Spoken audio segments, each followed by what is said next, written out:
Good afternoon, collectors and friends. Welcome to Trading Card Therapy, episode number 53. I sincerely appreciate you tuning in today and checking us out. If you're here for the first time, welcome to the community. You can check out our other 52 episodes on your favorite place that you enjoy other podcasts, like Spotify and Apple and all those good stuff. Those wonderful platforms.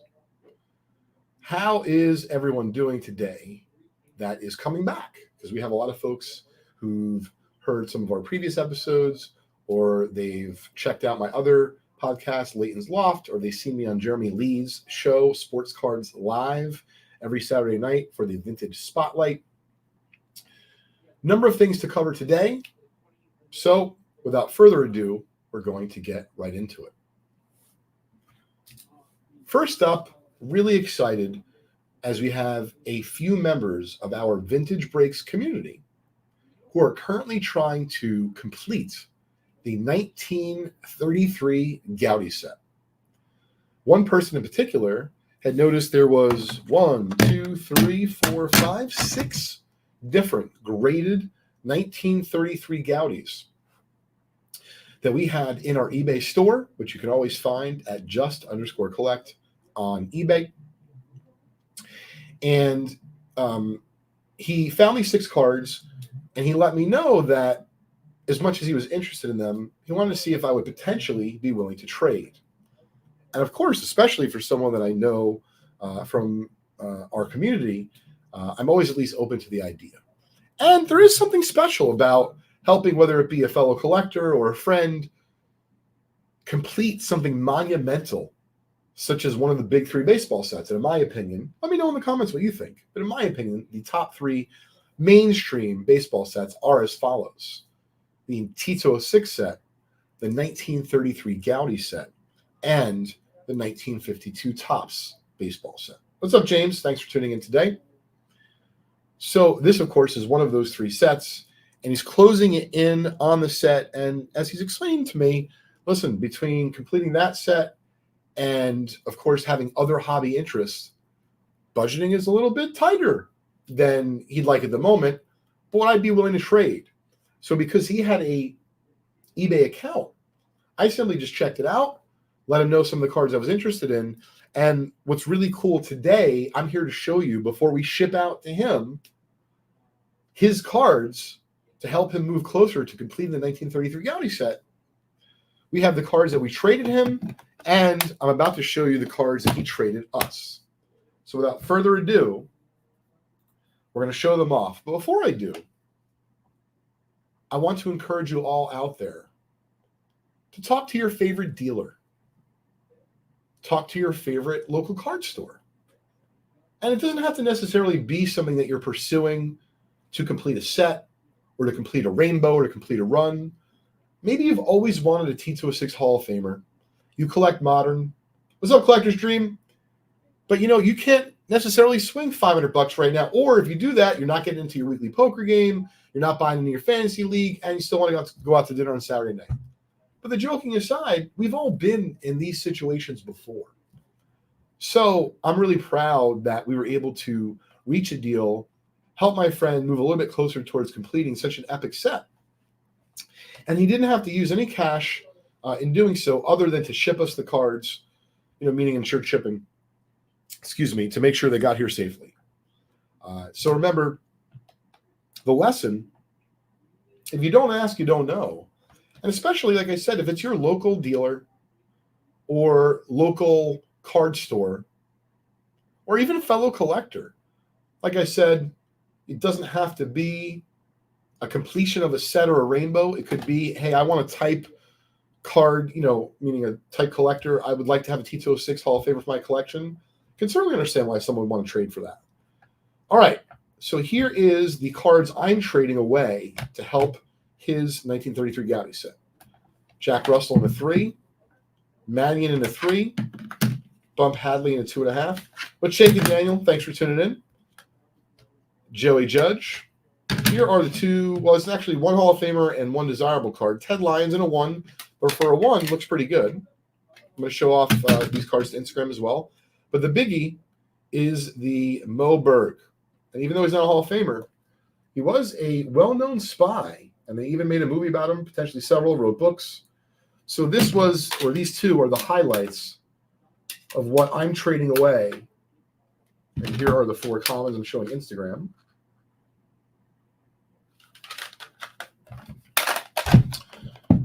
So I'm about to show off the cards I just traded for.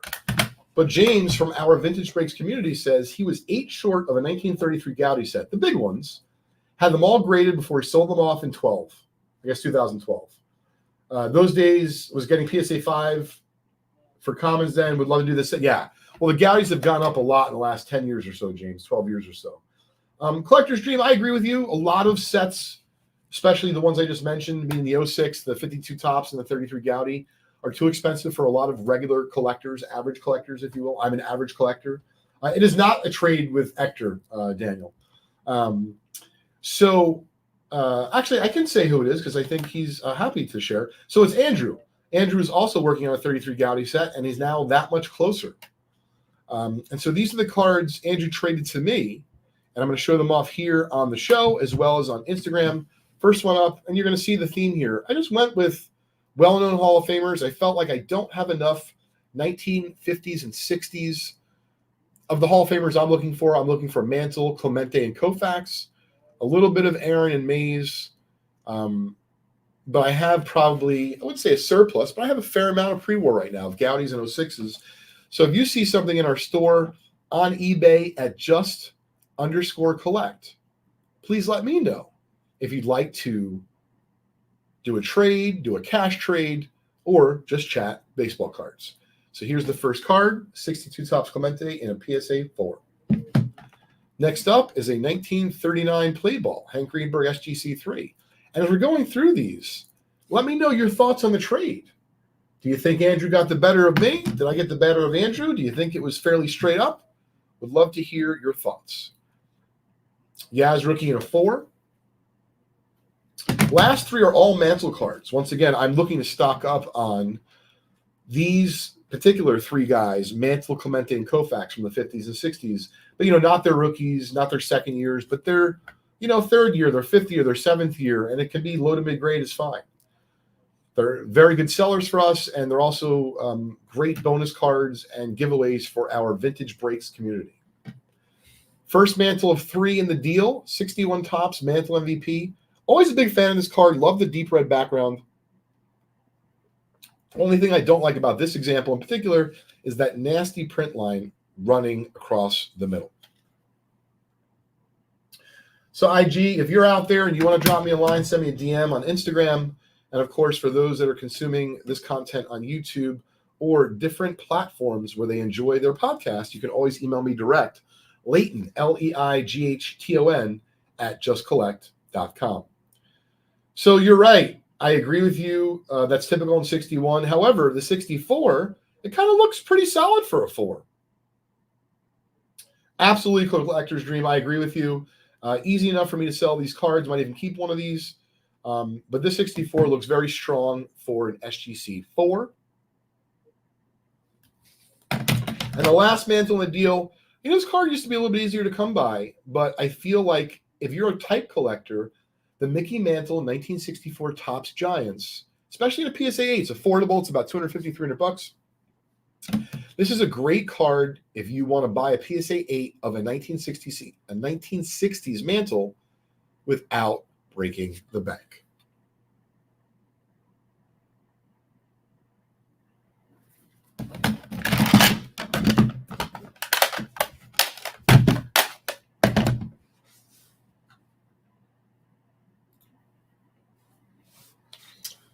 So it was fun to show off the trade. Would love to know your thoughts. Some folks are letting me know in the comments already, but I realize that some folks are going to watch this after it gets uploaded. Please drop your feedback in the comments. The next thing I want to announce is twofold, really a public service announcement for the Philly show. So if you'd like to check us out and just collect, we're going to be at the convention in Philly. You can check out all the details at thephillyshow.com. It is from March 8th to 10th. Now, I'll be there. J5 will be there. Monty will be there. I'll be there through Saturday as we come back Sunday for the last day of our big Vintage Breaks events. We're giving away an Ernie Banks rookie, a 1955 Bowman, Mickey Mantle PSA 3, lots of other goodies. And that's going to conclude on the last day of the Philly show, but live from our office on March 10th. Another announcement, I mentioned this the other day on Leighton's Loft. We recently moved our offices here to Summit, New Jersey, as well as our retail store. And the Topps company has come out with, I guess, they're encouraging shops to have a Topps Rip Party on February 24th of this year, so in just a few weeks. It's a Saturday night. It's from 4 to 7 p.m., and we are participating. Topps is actually shipping us, I believe, product that we are going to be giving away live from our store. We're not going to be selling it. We're not going to be breaking it. We're going to be simply giving it away in our store. It's going to be first come, first serve. More details to come. Make sure you follow us on our website and all of our socials to understand how you can participate in this particular, not only Topps Rip Party, but maybe if you're lucky enough to get some of this Topps swag and these free packs that we're giving away during the Topps Rip Parties that'll be taking place, I believe, all across the country. So I'm looking forward to that. Hopefully you'll be able to come out and join us. I'm looking forward to meeting many of you that night. Okay, next up, before we talk about anything else in regards to conventions or, you know, what we've bought, because I have some fun stuff to show off here, I wanted to bring up a new show I'm considering. It's kind of like a spinoff of what I do with Jeremy Lee on Sports Card Live on Saturday nights. But I'd like to run, we're going to call it for now the Vintage Spotlight, but it's going to be focusing on vintage cards and their prices that are weekly happenings at auctions, on PWCC, at card shows, private sales. And my buddy Cage, if you don't follow him, check him out. He has his own weekly, maybe daily show. I'm not sure exactly of his schedule, but it's called The Hobby with Cage. And he just talked about this in his episode in the last 2 days. He was talking about the Memory Lane auction and how they had this higher end auction. It was mainly baseball. And some of the prices were phenomenal. Now, these were generally higher end cards, and a lot of us regular folks could not afford them. However, they're still really important prices to discuss. And he made this interesting point that there's kind of like this gap or this void, at least what I feel. I'm curious what you think. Please let me know in the comments. There's this void as far as reporting on vintage cards and some of the prices that they realize, as I just mentioned, in these various different marketplaces like auction houses, PWCC, and private sales and card shows or card shops. But it seems like if you are someone who's paying for this sponsorship of content, then your particular auctions or auction focusing on vintage cards is getting covered.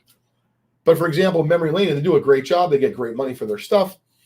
It didn't seem like there was as much talk about these particular prices that were just realized in some cases were very healthy in their auction. And Cage was saying that he feels that maybe the reason, or one of the reasons, is that, you know, they're not necessarily going out and paying influencers to, you know, talk about their particular sale. And so as someone who is an avid vintage card collector, as someone who loves being a vintage card dealer, as someone who loves being a professional card treasure hunter, I am already seeking out this information on a daily and or weekly basis. So I'm going to reach out to Cage after the show.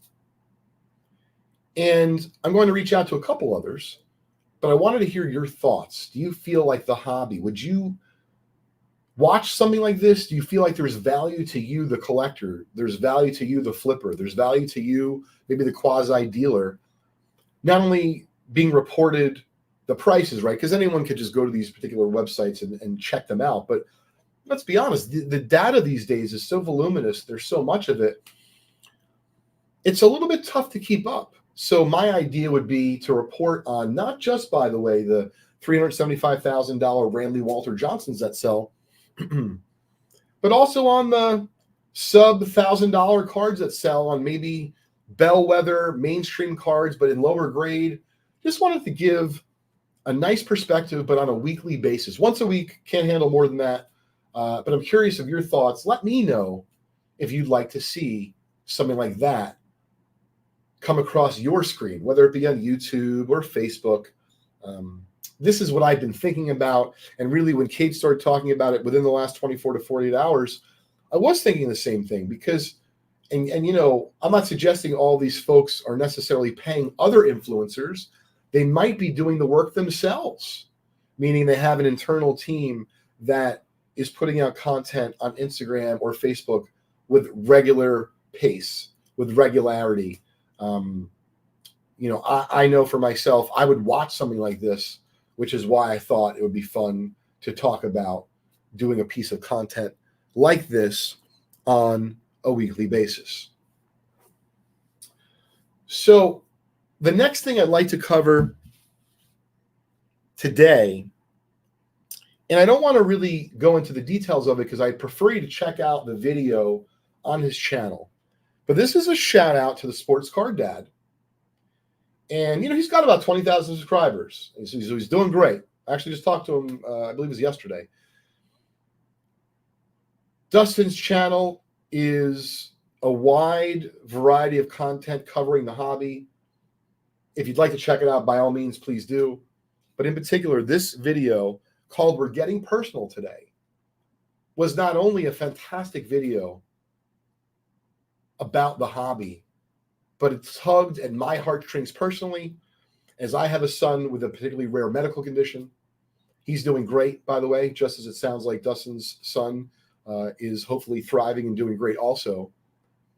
But Dustin did it in such a profound way to not only discuss his son, but what his son enjoys collecting in the hobby, and how maybe it's not necessarily what everyone else is collecting or it's the sexy thing to talk about, but these 50-cent star cards or these 10-cent or dollar star cards, they may not be the sexiest or the most exciting to talk about, but man, they mean the world to Dustin's son.